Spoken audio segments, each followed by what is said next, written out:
Hello, in this video we're going to go over how to control a DC motor using Raspberry Pi. For this example I'm using a Pi 3 but 3B, but you could use a Pi 4B as well. So my motor driver is going to be L298N and using a 9-volt battery as our DC power source. The battery, motor driver and Raspberry Pi are connected to a common ground. Then we'll connect GPIO pin 4 to enable A. This allows us to control the speed of the motor, GPIO 7 to input 1, and GPIO 27 to input 2. These two pins dictate whether the motor spins clockwise or anti-clockwise. It's going to be the same case with these three pins. It's going to be enable B, input 4 and input 3. These are going to control this, and it's just the same logic there. Now let's get to building the circuit and writing a program for it.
Now let's look at the code to control the DC motor. In line 1, I'm importing the GPIO library. Line 3 is optional. I like to set it to false, but you don't need to do that. So over here in 5, 6, and 7, we're defining the variables according to the GPIO pins we're using. Line 10 is something important to remember. So our pin numbering that we're using is from the Broadcom chip, whereas you could use the board pin numbers as well. Now in line 13, 14, and 15, we're setting up the outputs.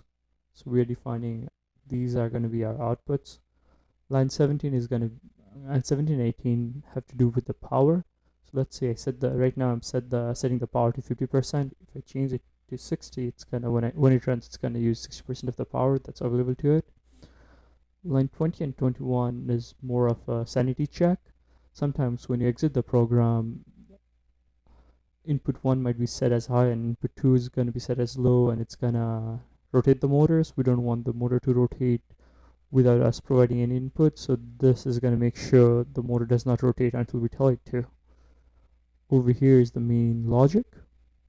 While true basically means this is always going to be true and listen for the user's input. If the input is W, set the GPIO input 1 to high and input 2 to low. If it's S, if the user input is S, set the input 1 to low and input 2 to high. And if the user presses E, it's going to do a GPIO cleanup and the motor is going to stop. Let's see this in action. Alright, let's run the Python program. Run motor. W should get the motor to spin one way. Doing S should get the motor to spin another way. Doing E, stop the motor. Now let's do this. Move it to 10%. Save that. Run. Let's see if we can see a difference here. W, it's hardly running. I can hear the motor making noise, but it's not spinning. Let's exit out. set it to 30%. Save, run.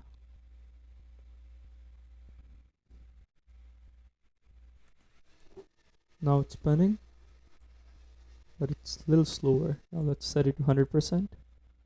Let's see what happens. So I'm guessing you already get the gist of it, why we're doing this, and how enable pin works. Yep, it's much faster.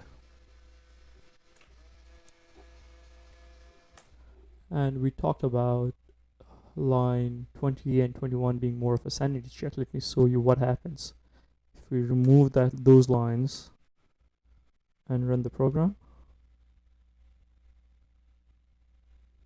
The motor started running without me telling it to do so.